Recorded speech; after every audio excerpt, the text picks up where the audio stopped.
नमस्कार किसान भाइयों, कैसे हैं आप सभी। आशा करते बहुत ही बढ़िया होंगे, स्वस्थ होंगे, मस्त होंगे। बहुत बहुत स्वागत है आपके अपने YouTube चैनल किसान मीडिया में। और मैं आपका दोस्त मिस्टर विकास विद्यार्थी BSc एग्रीकल्चर से हाजिर हूं आपकी सेवा में एक और नया वीडियो लेकर के। और आप लोग देखना स्टार्ट कर चुके हैं देश का नंबर 1 चैनल किसान मीडिया।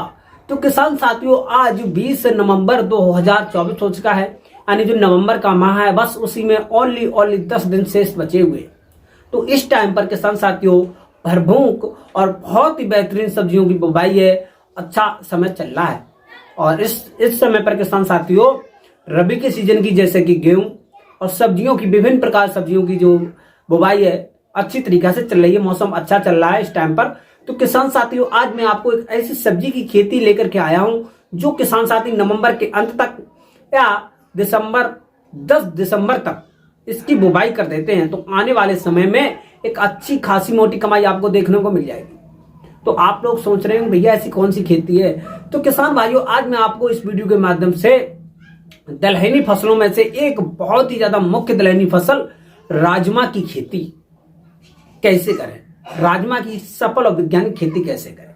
क्योंकि राजमा किसान साथियों एक पोषक तत्वों से भरपूर दलहनी फसल होती है और इसमें विभिन्न प्रकार के पोषक तत्व बहुत ही अच्छा होता है। और इसकी जो दाल है किसान भाइयों वो बहुत ही अच्छी तरीका से किसान बड़ा चाव से खाते हैं। और एकदम मंडी रेट की एकदम भाव की बात करेंगे तो वो भी लगभग में हमारे हिसाब से किसान साथियों 100 रुपए से लेकर के 150 रुपए पर केजी के हिसाब से मार्केट में इसके जो रेट है देखने को जरूर मिलेंगे।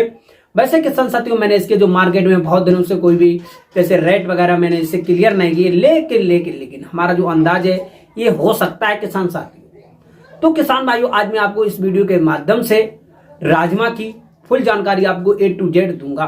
तो बने रहे वीडियो शुरू से लेकर के अंत तक देखें बिना स्किप किए हुए। जैसे कि राजमा की बुवाई कब करेंगे, राजमा के लिए बेस्ट वैरायटी कौन सी होती है, राजमा का 1 एकड़ में कितना बीज डालेंगे, राजमा में कौन कौन सी खाद डालेंगे, राजमा की खेती के बारे में A to Z पॉइंटों पे आपको जानकारी मिलेगी। तो बने रहे वीडियो को शुरू से लेकर के अंत तक देखिएगा बिना स्किप किए हुए। तो किसान साथियों अब मैं ज्यादा देर न करते हुए चलिए करेंगे वीडियो को स्टार्ट। और वीडियो स्टार्ट करने से पहले सभी किसान भाइयों से एक और हमारी रिक्वेस्ट रहेगी कि जो किसान साथी हमारे यूट्यूब चैनल किसान मीडिया पर नए आए हैं, जिन्होंने अभी तक यूट्यूब चैनल किसान मीडिया को सब्सक्राइब नहीं किया, वो सबसे पहले यूट्यूब चैनल किसान मीडिया को सब्सक्राइब करके बेल आइकन की घंटी जरूर दबा लें। क्योंकि सबसे पहले सबसे तेज हमारा नोटिफिकेशन आप तक पहुंच सके और सही समय पर सही जानकारी खेती से जुड़ी आपको मिल सके। यदि किसान साथियों को लेना है आपको बेहतर आइडिया तो आप लोग देखें किसान मीडिया। तो अब मैं किसान साथियों ज्यादा देर न करते हुए चलिए करते हैं वीडियो को स्टार्ट। नमस्कार एक बार फिर से प्यारे किसान साथियों, back to my YouTube channel. तो बहुत बहुत स्वागत है। तो किसान साथियों आज मैं आपको राजमा की खेती को लेकर के A to Z पॉइंटों पर करेंगे डिस्कस और आपको बताएंगे राजमा की खेती के लिए मुख्य समय क्या होता है। तो बने रहे वीडियो को शुरू से लेकर के अंत तक देखें। तो सबसे पहले 1 नंबर पॉइंट से मैं स्टार्ट करूंगा कि राजमा की खेती हम किस प्रकार की मृदा में कर सकते हैं। तो किसान साथियों राजमा की जो खेती होती है दलहनी फसल होती है, इसके के लिए बलुई जो मृदा होती है उसका हम चयन बिल्कुल भी नहीं करें। क्योंकि बलुई मृदा में इसका जो प्रोडक्शन होगा वो भी नहीं अच्छा होगा। तो इसका जो बलुई जो मृदा होती है, दोमट मृदा होती है, बलुई दोमट मृदा खासकर से बिल्कुल रेतीली मृदा में हम इसकी जो खेती है बिल्कुल भी नहीं करें। नदी के किनारे जैसे दियारा भूमि होती है इसमें बिल्कुल भी नहीं कर सकते। जो बलुई दोमट मृदा होती है वो उसके के लिए एकदम से लाभदायक रहती है और अच्छी रहती है, जिसका pH मान जो होगा किसान साथियों 6 से लेकर के 7.5 तक हो तो सही रहेगा।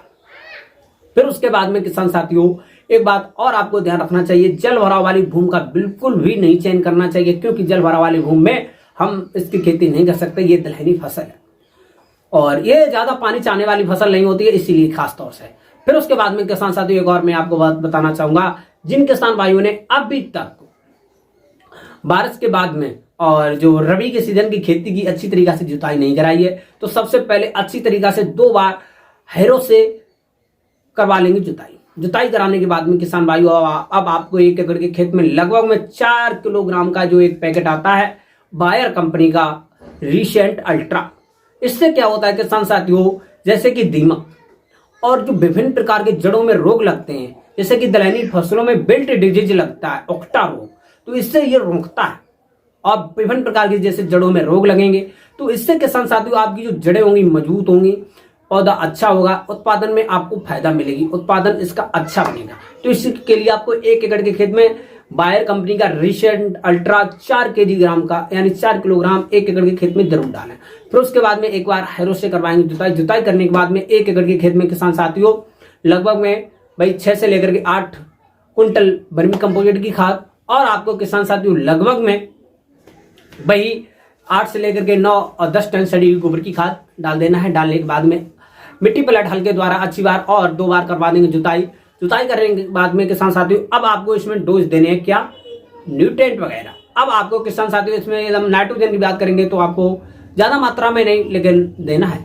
लगभग में 1 एकड़ के खेत में 25 से लेकर के 30 किलोग्राम नाइट्रोजन और डीएपी की बात करेंगे तो 50 से लेकर के 55 किलोग्राम डीएपी यानी डाई अमोनियम फास्फोट। और पोटास की बात करेंगे तो कम से कम किसान साथियों 30 से लेकर के 35 किलोग्राम। और जिंक की बात करेंगे तो किसान साथियों 4 से लेकर के 5 किलोग्राम। इतना सब मिलाकर के ब्रूडकास्टिंग करना है। ब्रूडकास्टिंग के बाद में किसान साथियों आपको अच्छी तरीका से खेती की 3 से लेकर के 4 और मिट्टी पलट हल्के द्वारा करवा देंगे जुताई। और जुताई के बाद में किसान साथियों अब आप लोग क्या करेंगे, एक अच्छा बीज जो है सिलेक्शन करेंगे राजमा का, अच्छी वैरायटी का। और किसान साथियों इसके जो वैरायटी है वो मैं आपको एक नेक्स्ट वीडियो में बताऊंगा। बहुत अच्छी जो वैरायटी हाइब्रिड वैरायटी का ही सिलेक्शन करेंगे। अब किसान साथी अब आप लोग क्या करेंगे, बुवाई।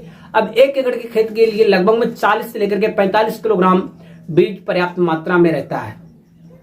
अब किसान साथियों किसी का थोड़ा ज्यादा होता है 1 एकड़ में, किसी का थोड़ा कम होता है, इसलिए 4 से लेकर के जो 5 किलोग्राम बीज होता है वो एक्स्ट्रा में बताया जाता है। 40 से लेकर के 45 या 50 से लेकर के 55 इस प्रकार से बताया जाता है किसान साथियों। फिर उसके बाद में किसान साथियों आप लोग लेंगे बीज और बीज के बाद में कर देंगे बुवाई। इसकी जो बुवाई है किसान साथियों आप हाथों से भी कर सकते हैं और किसान साथियों मशीन के भी द्वारा इसकी बुवाई की जा सकती है। बुवाई के लिए किसान साथियों एकदम बीज से बीज की दूरी की, पौधे से पौधे की दूरी की बात करेंगे 10 से लेकर के 15 सेंटीमीटर होनी चाहिए। और फिर उसके बाद में किसान साथियों और लेंथ से लेंथ की दूरी की बात करेंगे 20 से लेकर के 25 सेंटीमीटर होनी चाहिए। और एकदम पौधे की बीज की गहराई की बात करेंगे तो लगभग में 4 से लेकर के 6 सेंटीमीटर गहराई में इसकी जो बुवाई है करना चाहिए। ये सब करने के बाद में किसान साथियों आप लोग बुवाई करेंगे। और बुवाई के बाद में किसान भाइयों नालियां बनाना बहुत जरूरी होता है, क्योंकि समय समय पे पानी लगाना, यदि बारिश हुआ तो वहां से आपको एक्स्ट्रा पानी खेत से बाहर निकालना, तो इसीलिए खेत में क्यारियों के बीच बीच में नालियां बनाना बहुत जरूरी होता है। फिर उसके बाद में किसान भाइयों आपका जो बीज है बुवाई के 6 से लेकर के 8 और 10 दिन के बीच आसपास में जर्मिनेट यानी जम जाएगा, अंकुरण हो जाएगा। अंकुरण के बाद में किसान भाइयों आप लोगों को एक बात और ध्यान रखना चाहिए, किसी भी बाहरी जानवर से खेती की जो रक्षा है करने के लिए आसपास में जैसे कि तार वगैरह बांध वगैरह जरूर लगा दें सिक्योरिटी के रूम में, जिससे कि कोई भी बाहरी जानवर जैसे कि नीलगाय, सांड और जैसे कि सुगर वगैरह जो बाहरी सुगर होते हैं ये जो है सीड को ऐसा ही खा जाएंगे, तो इसी चीज को जरूर रोकें। फिर उसके बाद में किसान साथियों आपकी जो बीज है अच्छी तरीका से लेकर के 8 से लेकर 10 दिन में जर्मिनेट हो जाएगा। तो पहला पानी जो है किसान साथियों लगभग में 10 से लेकर के 15 दिन के आसपास में लगाएं, जब आपका जो बीज है लगभग में 2 से लेकर के 3 पत्ती का हो जाए, क्योंकि ये दलहनी फसल है। इसमें पहले पानी बिल्कुल भी ना लगाएं, क्योंकि इसमें जो पानी है बहुत ही कम मात्रा में लगता है। फिर उसके बाद में किसान साथियों आप लोग अच्छे से जो दूसरा पानी है लगभग में 30 से लेकर के 35 दिन के आसपास में लगाएंगे। दूसरे पानी लगाने के बाद में किसान साथियों आपको खेत में विभिन्न प्रकार के खरपतवार हैं वो भी उगेंगे, तो इसके के लिए लगभग में आपको पेंडामेथिलिन M45 का छिड़काव करना चाहिए, जिससे कि चौड़ी पत्ती वाली खरपतवारों का विनाश हो जाएगा। फिर उसके बाद में किसान साथियों आपको 2 से लेकर के 3 निराई गुड़ाई करना बहुत जरूरी होता है। और किसान साथियों आपकी जो फसल है इसमें जो है फ्लोवरिंग स्टेज पे आपको पानी बिल्कुल भी नहीं देना है। फिर उसके बाद में ये आपको स्टेज बिल्कुल अच्छी तरीके से करते जाना है। और लगभग में ये जो फसल है 90 से लेकर के 100 और 110 दिन के आसपास में पक करके तैयार हो जाती है। और जब आपकी जो फसल है पक करके तैयार हो जाएगी तब आपको जैसे कि फलियां हैं, फलियां चटकने से पहले ही आपको काट लेना है। जैसे कि आप लोग इसमें हाथ लगाएंगे तो खड़खड़ाने जैसी आवाज आएगी, जो सीड होंगे उसके अंदर वो बजने जैसी आवाज आएगी। तो उस टाइम पर जैसे ही इसकी जो फलियां पीली पड़ जाए तो उस टाइम पर आपको एकदम से हार्वेस्टिंग करना है। हार्वेस्टिंग के बाद में किसान साथियों आप लोग कम से कम जो है लगभग में एक पल्ली बिछाएंगे। पल्ली बिछाने के बाद में किसान साथियों उस पर एकत्रित करेंगे। एकत्रित करने के बाद में किसान साथियों थ्रेसर के द्वारा इसकी जो है मड़ाई करवा लेंगे, यानी कटवा लेंगे। कटाई के बाद में किसान साथियों इसकी सीड में कम से कम 10 से लेकर के 13% के आसपास में मॉइस्चर यानी नमी होना बहुत जरूरी है, तब आप इसको भंडारण कर सकते हैं। भंडारण करने के बाद में किसान साथियों आप लोग इसको समय के अनुसार मार्केट में एक अच्छी खासी डिमांड के साथ में बेच सकते हैं आप। 1 एकड़ के खेत में यदि हम उत्पादन की बात करते हैं तो लगभग में 15 से लेकर के 18 क्विंटल के आसपास में एक अच्छा खासा मोटा उत्पादन देखा जा सकता है। यदि आप बताए हुए पॉइंटों के अनुसार किसकी खेती करते हैं तो, क्योंकि इसमें विभिन्न प्रकार की जो डिजीज वगैरह होते हैं इसका प्रकोप बहुत ज्यादा होता नहीं है, थोड़ा बहुत होता है, वो मैं आपको एक नेक्स्ट वीडियो में समझाऊंगा अच्छी तरीका से, प्रोसेस में कमेंट करेंगे तो किसान साथियों आप इस प्रकार से इसकी जो खेती कर सकते हैं। और आज की ये जो राजमा की खेती है आपको कैसी लगी, मुझको आशा ही नहीं बल्कि उम्मीद है आपको बहुत ही अच्छी तरीके से समझ में आई होगी।